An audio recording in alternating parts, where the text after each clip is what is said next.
Primeira de Paulo aos Coríntios, capítulo 13. Ainda que eu falasse as línguas dos homens e dos anjos, e não tivesse amor, seria como metal que soa, ou como sino que tine. E ainda que tivesse o dom de profecia, e conhecesse todos os mistérios, e todo o conhecimento, e ainda que tivesse toda a fé, de maneira tal que transportasse os montes, e não tivesse amor, nada seria. E ainda que distribuísse toda a minha fortuna para sustento dos pobres, e ainda que entregasse o meu corpo para ser queimado, e não tivesse amor, nada disso me aproveitaria. O amor é sofredor, é benigno, o amor não é invejoso, o amor não trata com leviandade, não se ensoberbece, não se porta com indecência, não busca os seus interesses, não se irrita, não suspeita mal. Não folga com a injustiça, mas folga com a verdade. Tudo sofre, tudo crê, tudo espera, tudo suporta. O amor nunca falha. Mas havendo profecias, serão aniquiladas, havendo língua, cessarão, havendo conhecimento, desaparecerá, porque em parte conhecemos e em parte profetizamos. Mas quando vier o que é perfeito, então o que o é em parte será aniquilado. Quando eu era menino, falava como menino, sentia como menino, pensava como menino. Mas logo que cheguei a ser homem, acabei com as coisas de menino. Porque agora vemos por espelho, em enigma, mas então veremos face a face. Agora conheço em parte, mas então conhecerei como também sou conhecido. Agora, pois, permanecem a fé, a esperança e o amor. Estes três. Mas o maior destes é o amor. Amém? O maior é o amor. Amados, três virtudes sustentam a nossa vida espiritual, a nossa vida cristã. As três virtudes avaliadas, vistas, descritas nesse capítulo 13, principalmente ao término, no último versículo, são a fé, a esperança e o amor. Nós já vimos sobre a fé, já vimos que a fé e a esperança têm a sua importância, têm o seu papel na vida cristã. Mas hoje veremos que o mais importante, preponderante e permanente é a virtude chamada de amor. Porque a Bíblia diz, hoje ainda permanecem essas três, mas a maior das três é o amor. O amor tem um papel importante, preponderante, eu diria permanente. Por quê?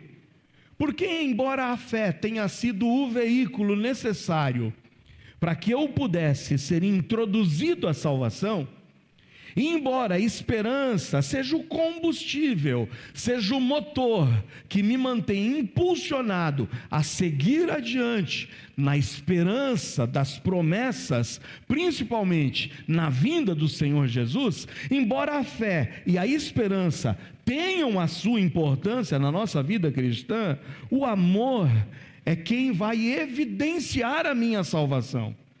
É o amor quem prova que de fato um dia eu fui introduzido à salvação pela fé e estou perseverando através da minha esperança.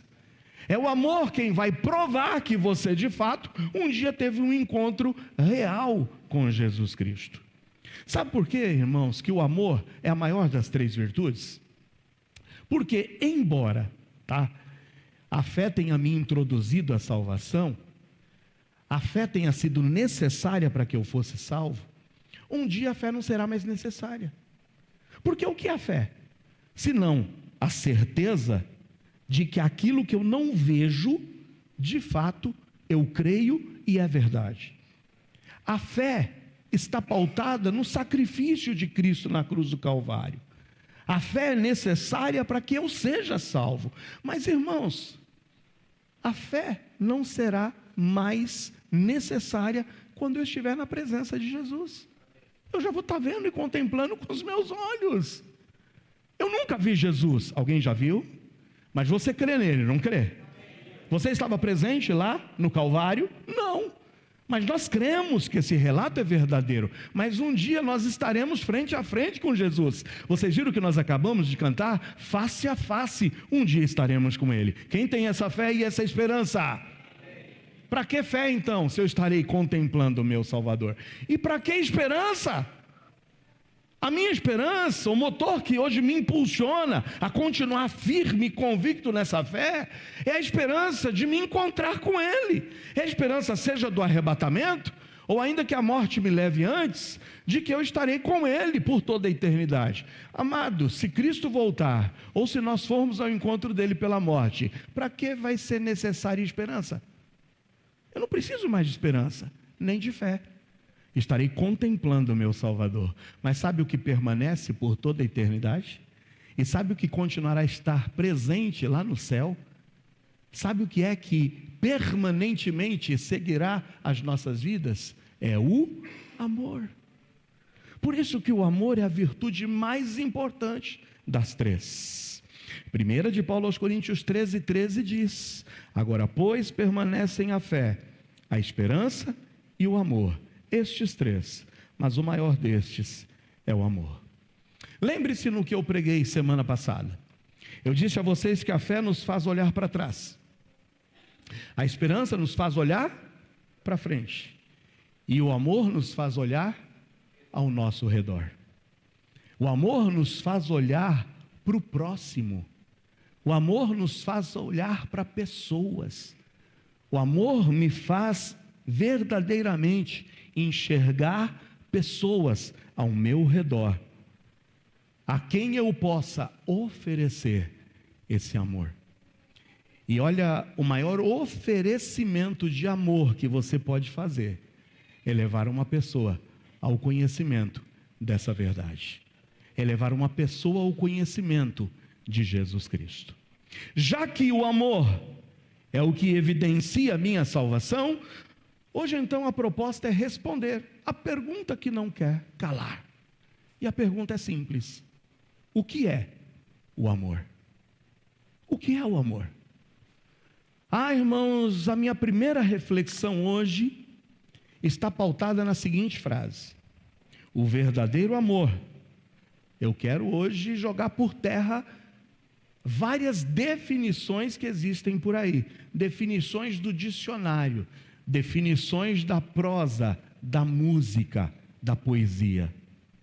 Mas sabe, olhando à luz da palavra de Deus, a primeira verdade que nós vamos hoje examinar na palavra é que o verdadeiro amor não é sentimento. Eu repito mais uma vez: o verdadeiro amor não é sentimento, mas o verdadeiro amor é mandamento.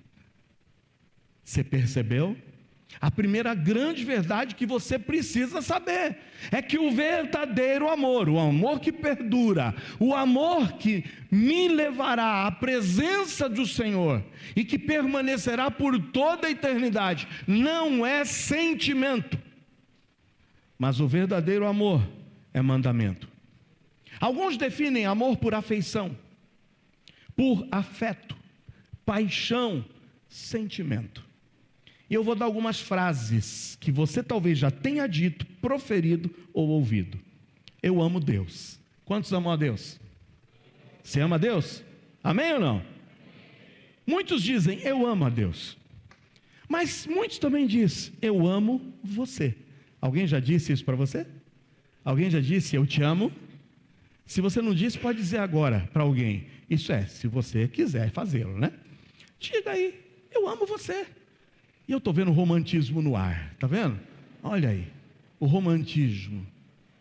Eu amo você, eu amo Deus, mas eu já ouvi pessoas dizerem, eu amo o meu cachorro. Quantos aqui amam o seu cachorro? O seu pet? Olha, estou vendo mãos levantadas. Eu amo o meu pet, eu amo o meu gato, eu amo o meu papagaio, eu amo os meus passarinhos, os meus sabiás. Eu já vi gente dizendo, eu amo futebol. Quem ama futebol? Pode ser sincero, se você já disse, eu amo futebol. Eu amo boxe, ver Popó contra Bambam. Tem gente que diz: eu amo esportes. Tem gente que diz: eu amo carnaval. Tem algum aqui? Amém. Amém para quem está ouvindo e assistindo, é que ninguém disse, tá bom? Senão alguém pode me interpretar aqui errado. Mas tem gente que diz: eu amo viajar. Eu amo viajar. Eu amo comida japonesa. Olha lá, quantas mãos levantadas. Eu amo, na realidade, comida nordestina. Aí, tem mais amém aqui. E alguns dizem: eu amo fazer amor com você. Eu disse várias frases aqui, nas mais distintas direções. E tem gente que ficou boquiaberto na última frase. Sabe o que eu quero te dizer em todas essas frases que foram ditas? É que a língua portuguesa é pobre. A língua portuguesa é pobre na definição de amor. Porque a língua portuguesa inclui sentimentos dentro da definição do que é amor. Então tudo isso que eu disse para vocês cabe e se encaixa na mesma palavra, amor. Então como é que a gente consegue, irmãos, diferenciar o que é o amor de Deus para o amor que você tem pelo seu cachorro ou pelo seu pet? Como é que eu posso usar a mesma palavra para dizer eu amo a Deus, eu amo o meu próximo, sendo a mesma palavra que eu digo eu amo o carnaval? A língua portuguesa é pobre na definição do que é amor. Já a Bíblia, que foi escrita, o Antigo Testamento no idioma hebraico e o Novo Testamento no idioma grego, tem palavras próprias para indicar esses sentimentos, que eu não estou dizendo que eles são nocivos e são prejudiciais, mas o que eu não posso fazer é pegar todos esses sentimentos e dizer que isso é amor. A Bíblia é muito clara ao descrever o que é o amor de Deus. E a Bíblia é muito clara para descrever o que é o amor verdadeiro, lido na primeira carta de Paulo aos Coríntios, no capítulo 13. O grego possui uma palavra chamada philos ou filia, ou filéu, que é um sentimento fraternal, é o sentimento de amizade. Esse sentimento é marcado pelo afeto mútuo, ele é condicional. O filéu condiciona a eu, dizer, olha, eu filéu você, ou seja, eu amo você, desde que você me seja leal, de que essa nossa amizade seja recíproca, porque eu não posso ficar dando e não receber. Então esse sentimento de mútua amizade, que no passado fazia a gente a chegar, eu vou ficar de mal, dá o dedinho aqui, vamos ficar de mal. Você já ficou de mal lá no passado? E depois ficou de bem? Por quê? Porque o filéu é isso, está condicionado à troca, está condicionado a um sentimento que une amizades, mas que condiciona essa reciprocidade. Eu não posso dizer que o amor de Deus para a gente é definido por filéu. Sabe por quê? Porque a Bíblia diz que Deus me amou, e me amou quando eu ainda era um pecador. Deus me amou quando eu era inimigo dele. Como é que eu posso dizer que o amor de Deus é filéu? Esse eu amo você, meu amigo, que condiciona enquanto você estiver me dando a reciprocidade, não tem nada a ver com o amor de Deus. Mas tem uma outra palavra, é o storge.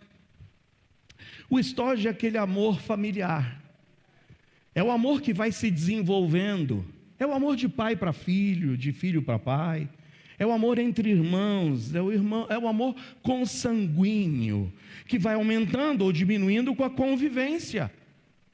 Tem hoje filhos que estão totalmente alheios, não convivem mais com seus pais, e de repente se você falar, qual é o sentimento que você tem pelo seu pai ou pela sua mãe? Nenhum. Tem alguns que nem sequer conheceram os seus pais, Então, embora estorge seja uma afeição gerada por essa consanguinidade, por essa família, sabe por quê? Porque Deus nos amou muito antes de que nós tivéssemos qualquer vínculo familiar com Ele. Porque o nosso vínculo de adoção só veio no dia em que eu me converti dos meus pecados. Mas Ele só me amou a partir desse dia? Não. A Bíblia diz que Deus amou o mundo, mesmo antes da gente ser filho dEle. Ah, mas tem uma outra palavra. E a outra palavra é eros. E é de eros que vem erotismo, vem erótico. A palavra eros, no grego, significa o sentimento apaixonado. É aquela associação que está diretamente ligada à atração física. É o desejo sexual. E normalmente esse desejo é egocêntrico. Ele busca a minha satisfação. Condiciona esse amor ao prazer que a pessoa lhe proporciona. Esse sentimento, ele é nocivo. Quando eu me sinto atraído por alguém, sexualmente, que não tenha um vínculo matrimonial comigo. E Jesus disse, toma cuidado com o eros. Sabe por quê? Porque quando você olhar para alguém, desejando-a no seu coração, é como se de fato você já tivesse atido, adulterado com ela.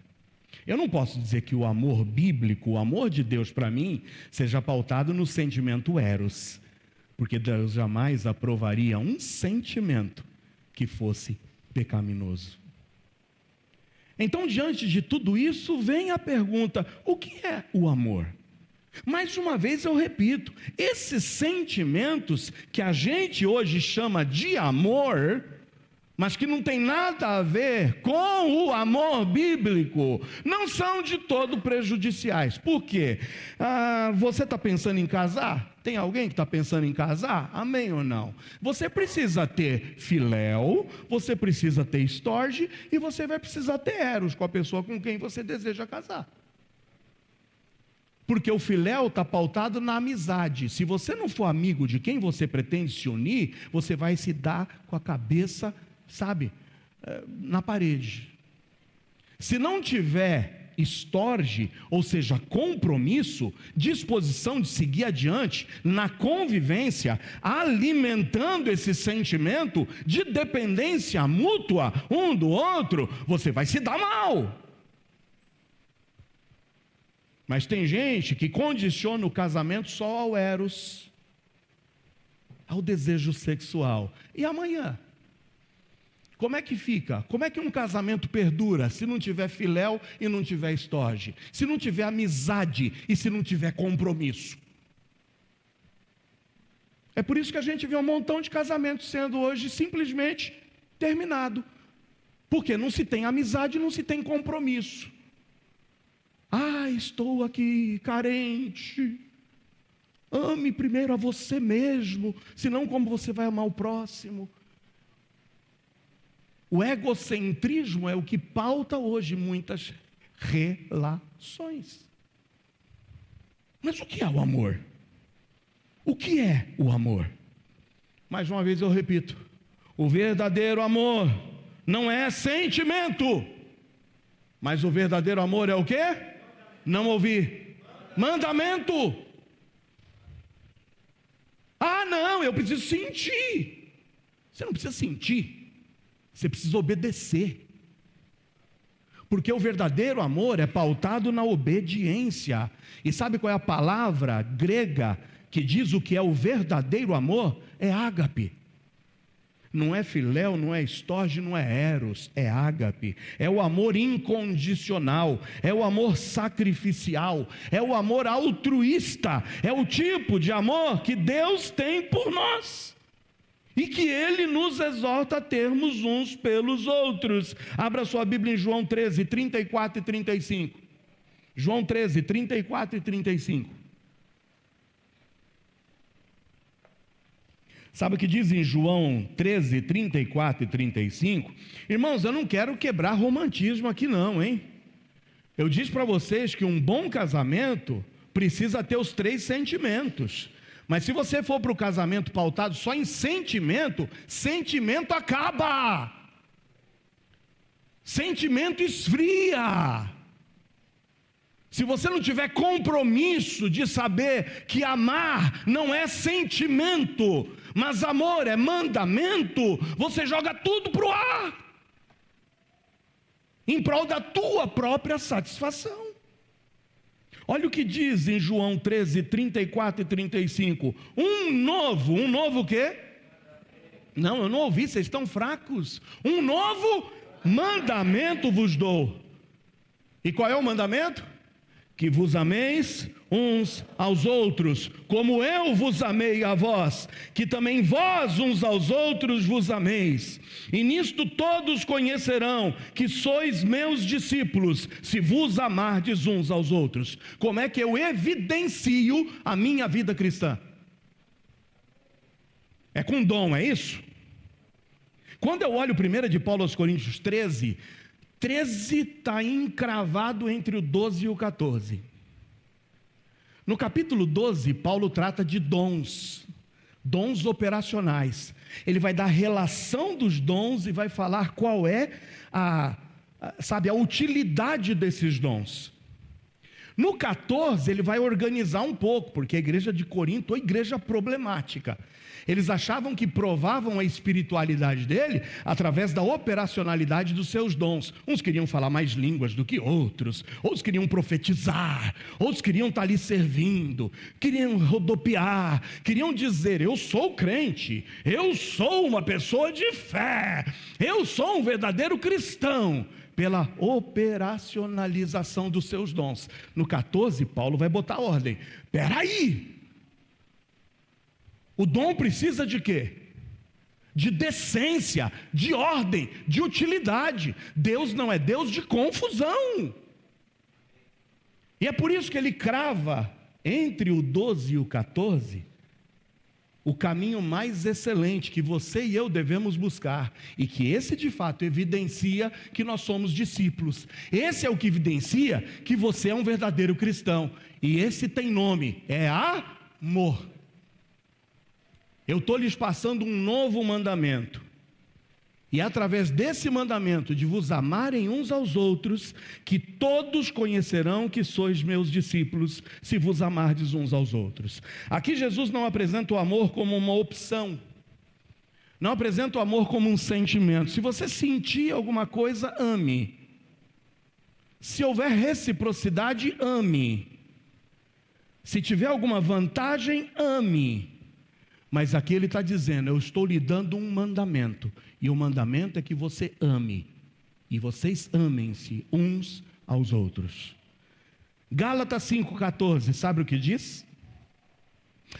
Em Gálatas 5,14, o mesmo apóstolo Paulo diz: porque toda a lei se cumpre numa só palavra, nesta. E qual é? Amarás ao teu próximo como a ti mesmo. Amar é imprescindível para que eu prove a minha salvação. Aí a minha pergunta para ti é simples: quantos aqui são salvos? Poxa, quantos aqui são salvos? Você já, com a fé, olhou para trás, para a cruz? Já creu em Jesus como seu Salvador? Amém? Você se mantém firme na esperança de que o Senhor virá nos buscar? Você crê nisso? Não. Essa é a tua bendita esperança? Agora minha pergunta é: você tem amado? Você tem amado o seu próximo? E quem é mais próximo de nós, senão a nossa família? Quem está mais próximo de você, senão o teu cônjuge? Quem está mais próximo de você, senão os teus pais? Quem está mais próximo de você, senão os teus filhos? É muito claro, e eu encerro aqui o primeiro ponto da mensagem. Eu disse para vocês que na nossa reflexão, o verdadeiro amor não é o quê? O verdadeiro amor não é? Mas é o quê? Mandamento. Você está ciente disso ou não? Ou eu obedeço, ou eu desobedeço. Segundo ponto de reflexão hoje. Já que o verdadeiro amor não é sentimento, é mandamento, o verdadeiro amor, que é mandamento, requer entendimento. Entendimento. Então o verdadeiro amor não é sentimento, é mandamento. E o verdadeiro amor, que é mandamento, requer entendimento. Primeiro, entendimento de que esse amor deve ser direcionado a quem em primeiro lugar? A quem? A Deus, amém ou não? É a Deus. Em primeiro lugar, eu preciso entender que eu devo amar a Deus, e amar a Deus sobre todas as coisas. Não é palavra do pastor Joel. Abre no Evangelho de Marcos, vê lá em Marcos capítulo 12, versículos 30 e 31. Aqui nos conta o encontro de um doutor da lei, de um estudioso. Marcos chama-o de escriba. Ele se encontra com Jesus, e vai haver aqui uma definição do que seria de fato obedecer à lei. E olha aqui o que diz Marcos, narrando aqui as palavras de Jesus nesse diálogo com esse escriba. Marcos 12, 30 e 31 diz: amarás, pois, ao Senhor teu Deus, e amarás, pois, ao Senhor teu Deus de todo o teu coração, de toda a tua alma e de todo o teu entendimento, mas também de todas as tuas forças. Este é o primeiro mandamento. O primeiro mandamento está focado em eu amar a quem, meus amados irmãos? Deus. Deus. Mas ao segundo, versículo 31, semelhante a este, que é: amarás o teu próximo como a ti mesmo. Não há outro mandamento maior do que estes. Qual é o maior mandamento, irmãos? Amor. Eu amar primeiro a quem? A Deus. E se eu digo que amo a Deus, eu devo amar quem mais? O meu próximo. Eu devo amar a Deus e ao meu próximo. Então o verdadeiro amor, que é mandamento, requer entendimento. Entendimento de que esse amor deve ser direcionado a Deus em primeiro lugar, mas o entendimento também que esse amor deve ser estendido ao meu irmão em Cristo. Eu preciso amar o meu irmão em Cristo. Eu preciso amar o meu próximo. E a Bíblia diz isso de uma forma mais clara ainda na primeira de João. Abra lá, na primeira carta de João, finalzinho da Bíblia. 1 de João 4, 19 a 21. 1 de João 4, 19 a 21. Olha as palavras de João. Nós o amamos, por quê? Porque ele nos amou primeiro. Eu amo a Deus, eu devo amá-lo sim, mas sabe por que eu amo? Porque ele me amou primeiro. E ele me amou primeiro quando eu ainda era um pecador. Ele me amou de forma incondicional, quando eu estava na lama do pecado.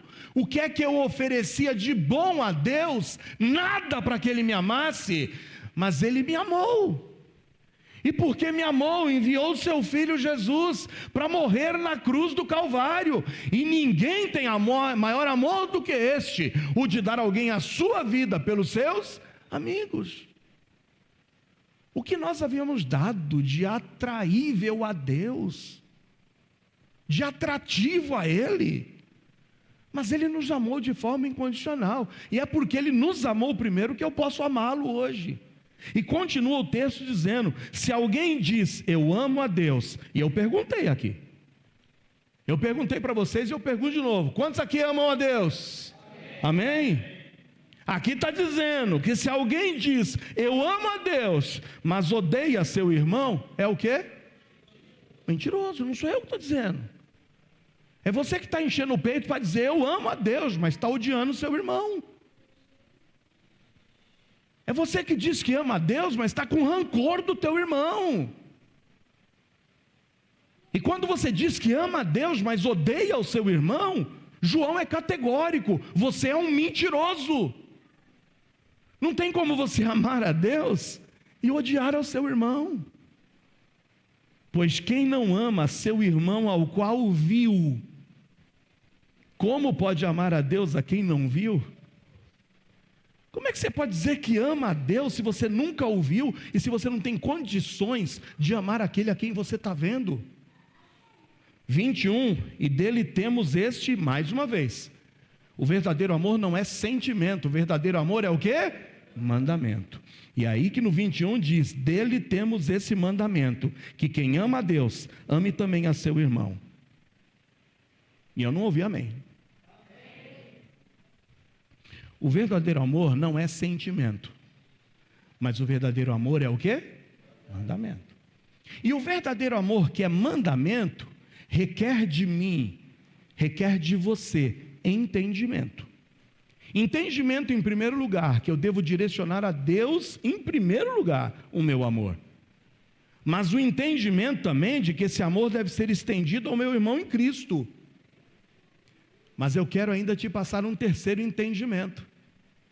E é o entendimento de que essa manifestação de amor não é somente para os que me são recíprocos. Eu estou disposto a amar o meu irmão, mas depende do que ele faz por mim.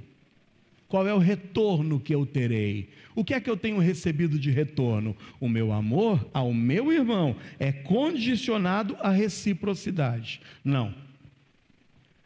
O verdadeiro amor, que é mandamento, exige e requer de você entendimento de que deve amar a Deus em primeiro lugar, amar ao teu irmão em Cristo, mas também amar aquele a quem não lhe é recíproco.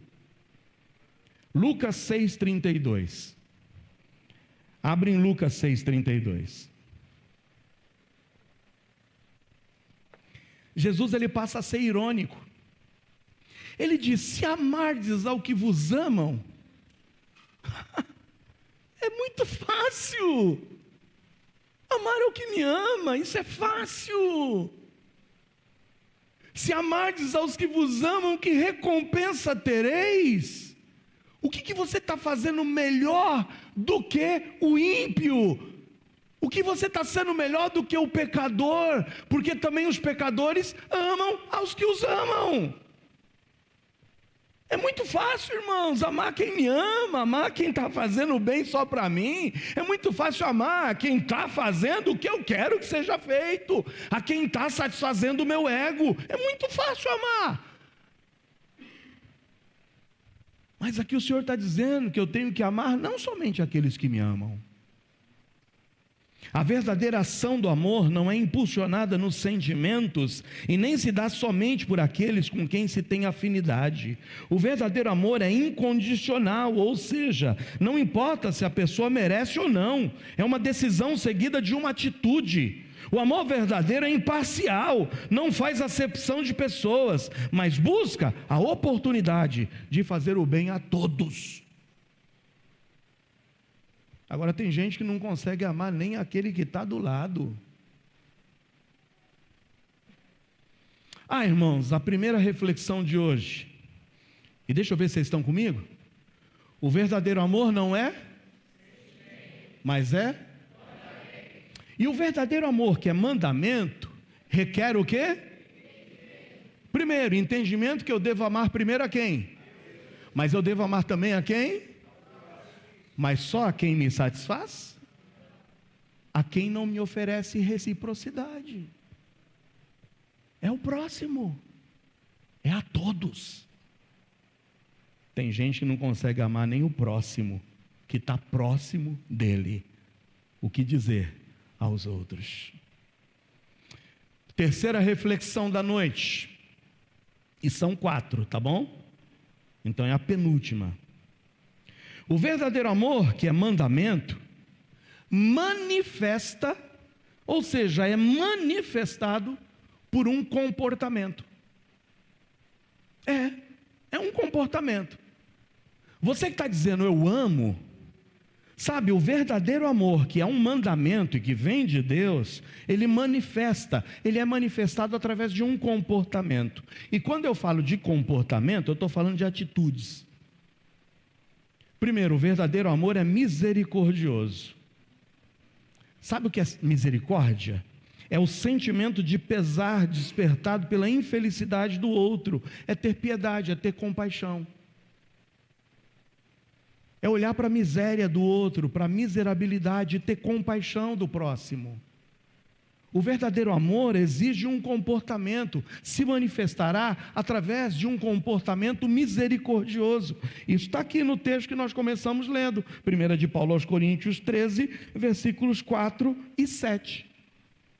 Olha o que diz lá na 1 de Paulo aos Coríntios 13, 4 e 7. No 4 diz, o amor é sofredor. Agora sabe, outras apresentam um sinônimo desse sofredor, como falando que o amor, ele é o quê? Paciente. E não me interpretem mal. O que eu estou falando é que o verdadeiro amor, ele não é só balões, festa. O verdadeiro amor não é só rojões. O verdadeiro amor não é só viagem, restaurante. O verdadeiro amor não é só roupa de marca, não é só bem-estar. O verdadeiro amor traz também o quê? Sofrimento. Sofrimento.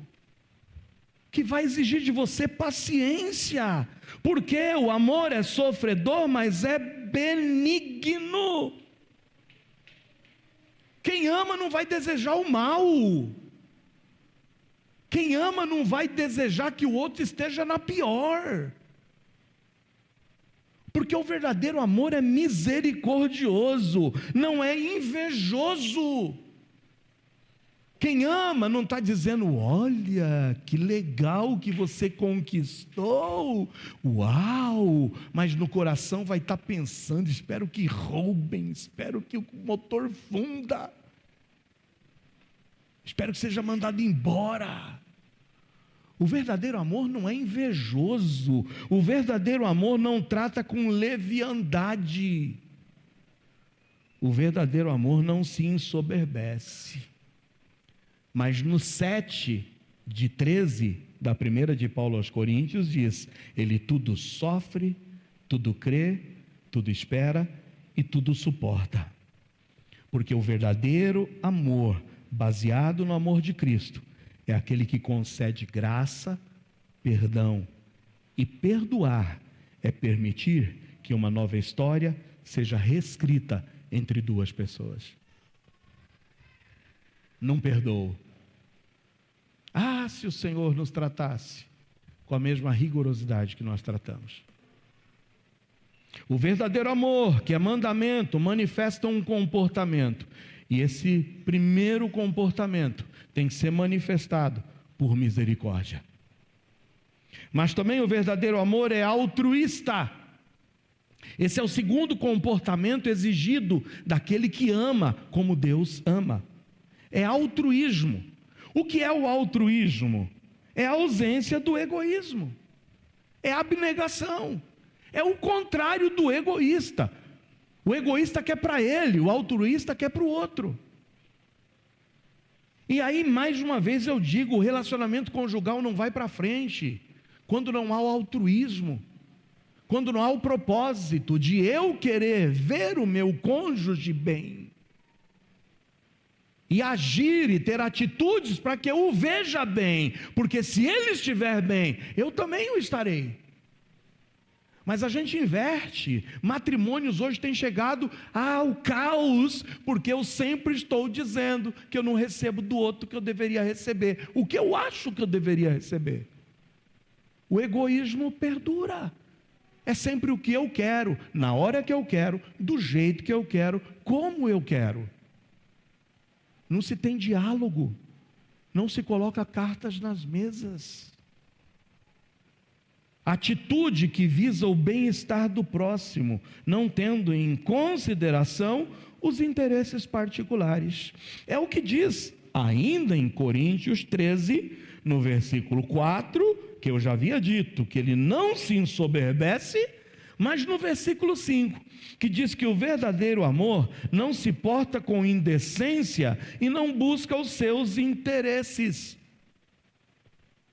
Qual foi o interesse que Deus tinha quando enviou seu Filho Jesus para morrer por nós? Quem era o maior interessado na morte de Cristo? Deus ou nós?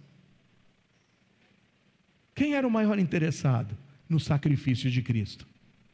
Quem seria o maior beneficiado na morte de Cristo na cruz do Calvário, senão você e eu? Deus não estava visando simplesmente a sua satisfação pessoal, mas Deus olhou para a miserabilidade sua e minha, e olha a não condição nossa de podermos nos salvar a nós mesmos, que o maior ato de amor de Deus foi nos amar quando nós éramos pecadores, e enviar o seu Filho, que provou o seu amor para conosco, morrendo em nosso lugar. É puro altruísmo, e em momento algum, egoísmo. O verdadeiro amor, que manifesta um comportamento de misericórdia, manifesta um comportamento altruísta, e em terceiro lugar, manifesta um comportamento de quem não tem prazer na injustiça. Eu não posso ter prazer na injustiça. 1 Coríntios 13:6 diz que o verdadeiro amor não se alegra com a injustiça, mas o verdadeiro amor regozija-se, e regozija-se com o quê? Com a verdade. Amém ou não? É com a verdade. Não é com o que eu acho que é justo, mas é com a verdade. Amar não significa tolerar o engano e a mentira. Eu não estou aqui falando que você tem que sofrer pela mentira e pelo engano, porque o verdadeiro amor não engana.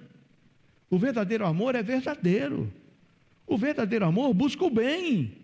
Eu não estou falando que você precisa se acomodar na injustiça e no engano.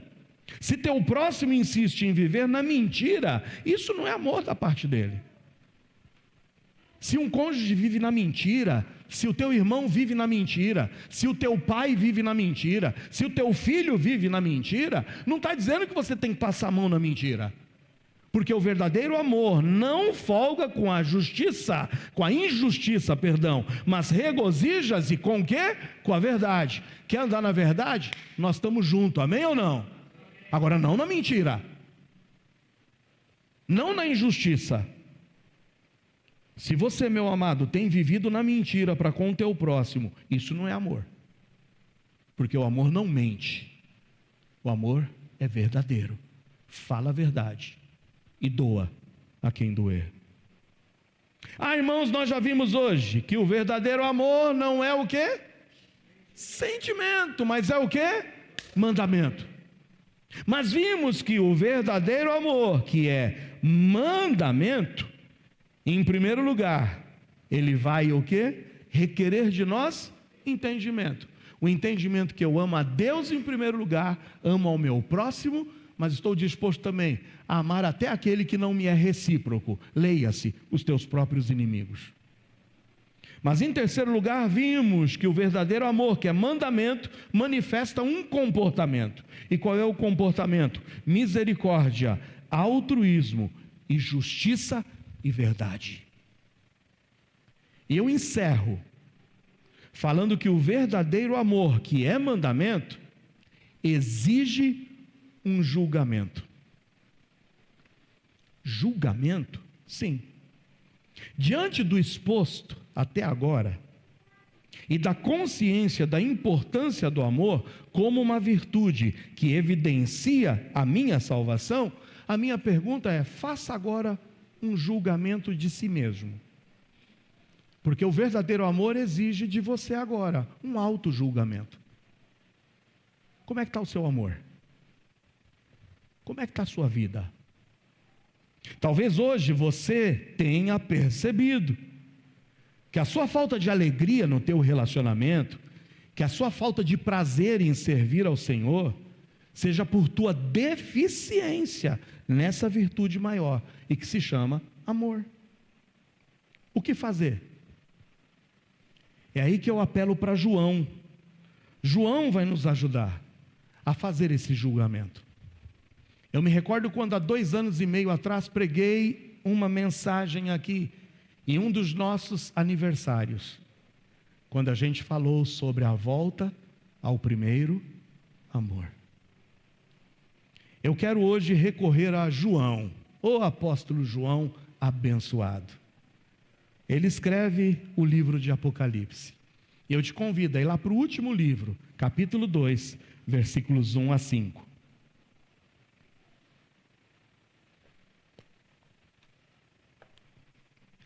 João nos apresenta o roteiro de nosso julgamento, quando ele escreveu o livro de Apocalipse, principalmente essas cartas direcionadas às 7 igrejas. O que fazer se hoje no seu julgamento, no seu auto-julgamento, você notar, eu estou deficiente nessa virtude que se chama amor? Olhe para o que João nos escreveu, em Apocalipse 2, 1 a 5.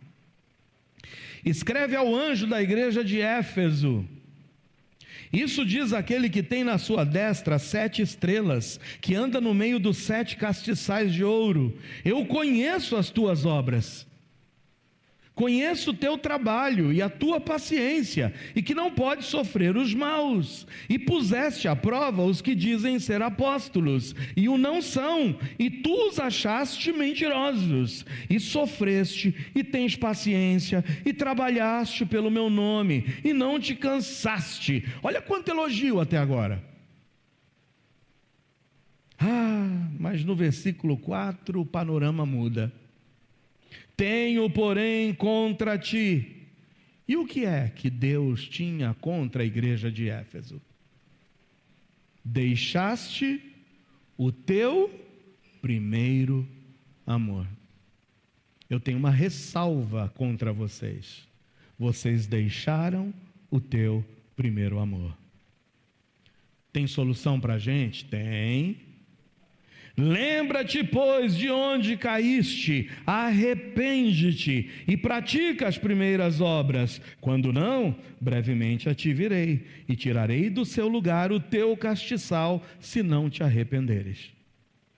Essa carta, escrita a título de advertência para a igreja de Éfeso, exigiu de cada crente um julgamento de como estava a prática do amor cristão da igreja. E quando eu digo igreja, eu estou dizendo de cada um de nós em particular, porque a igreja somos nós. A igreja havia caído em um esfriamento espiritual, e isso exigiu uma autoavaliação. E a autoavaliação começa pelo reconhecimento de que Deus nos conhece mais do que ninguém. Deus nos conhece e é Ele mesmo, Deus, quem nos avalia constantemente. Olha o versículo 2 de novo, de Apocalipse 2, conheço. Quem é que está dizendo isso? Jesus. Jesus está dizendo para você hoje, eu conheço as tuas obras.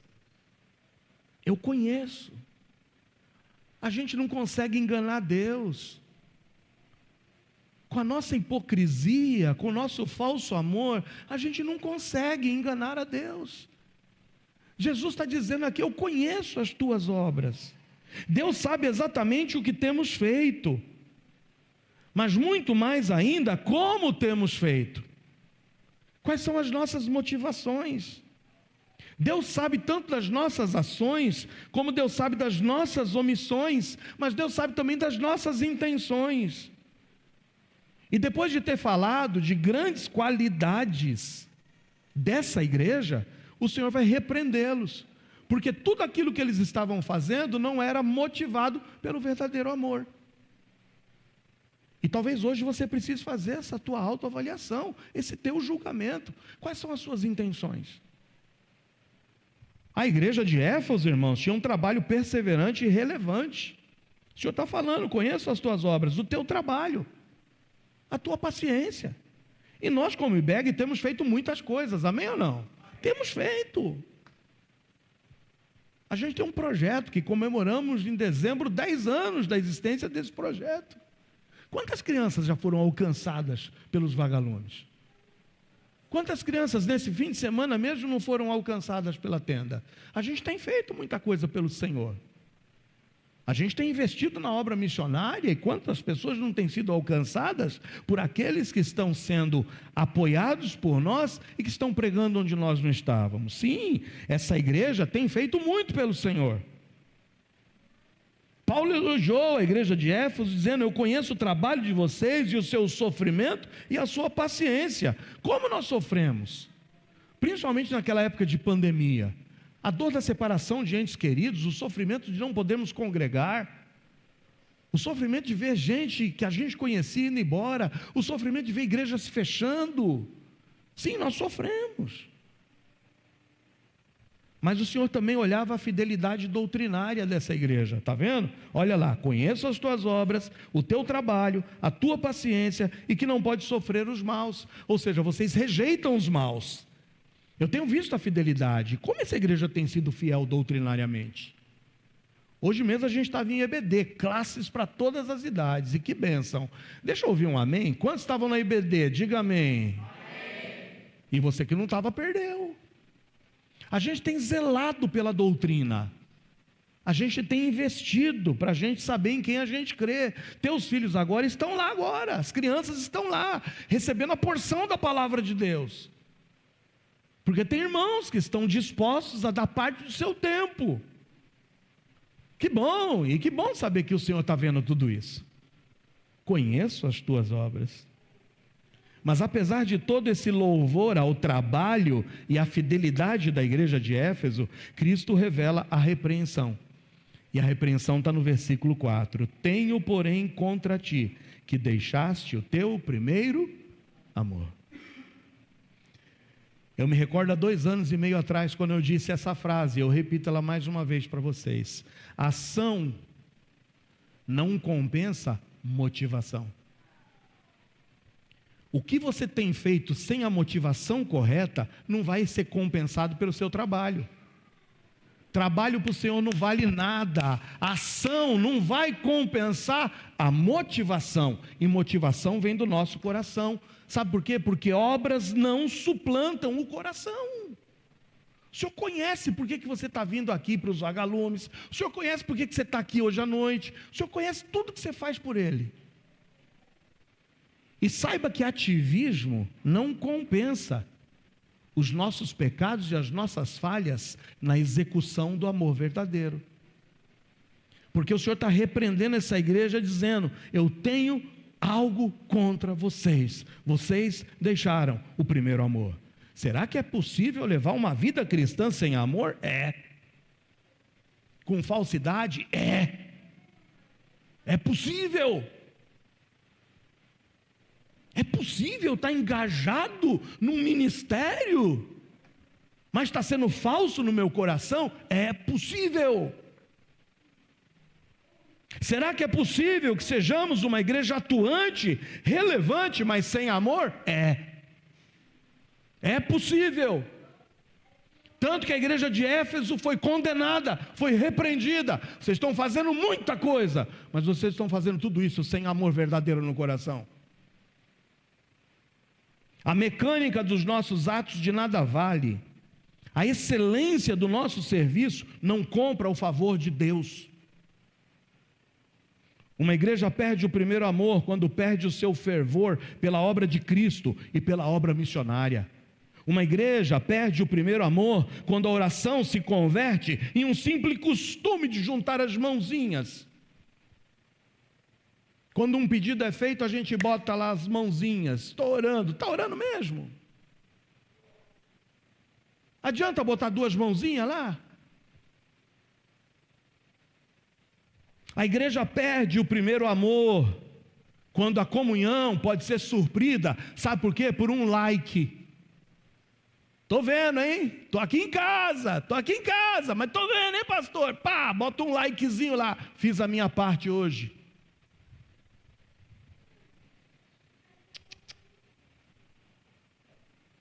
Uma igreja perde o primeiro amor quando não tem-se mais a responsabilidade de se engajar em nenhum serviço ministerial. E a igreja perde o primeiro amor quando o primeiro amor está sendo perdido dentro dos nossos lares.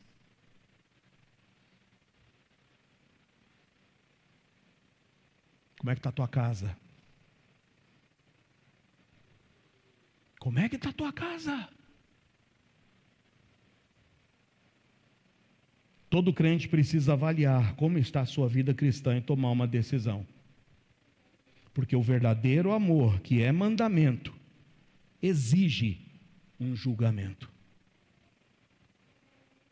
Eu concluo hoje dizendo que o mundo muitas vezes define o amor de uma maneira distorcida, associando-o principalmente a sentimentos românticos e egoístas. Hoje nós vimos que o amor cristão difere desse padrão, porque em primeiro lugar, nós vimos que o verdadeiro amor não é sentimento, mas é o quê? Mandamento. Você pode dizer amém ou não? Um novo mandamento vos dou, você tem que amar. E isso independe de arrepio nas costas, isso independe de reciprocidade. Sabe por quê? Porque o verdadeiro amor, que é mandamento, requer entendimento. O entendimento que eu tenho que amar a Deus em primeiro lugar, mas tenho que amar ao meu próximo. E em amar o meu próximo, eu tenho que amar inclusive aquele de quem eu não estou tendo reciprocidade.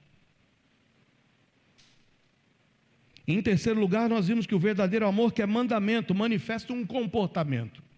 Não venha me dizer que você ama de verdade, se não for misericordioso, altruísta e se não for justo e verdadeiro.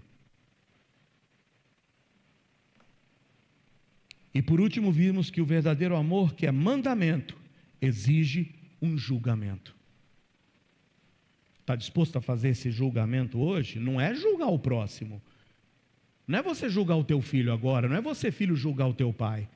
Não é você esposo julgar a tua esposa e a esposa julgar o teu esposo. É você julgar a si mesmo. O que você tem feito para demonstrar que de fato o amor verdadeiro de Deus está no seu coração?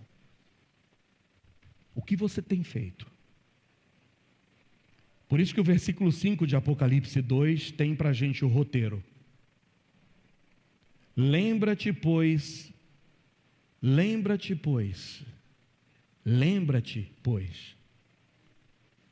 hoje o Senhor exige de você, recorde, traga a memória. Traga à memória os seus primeiros dias de conversão. Traga à memória os teus primeiros dias de casamento. Traga à memória os teus primeiros dias de união e de comunhão com essa igreja. Traga à memória. Quando a gente não via defeito, mas nós nos alegrávamos nas qualidades. Hoje a gente deixa de se alegrar nas qualidades para só ver os defeitos. Será que só tem defeitos? Lembra-te de onde caíste. Hoje não é só recordar, mas é reconhecer de onde caíste.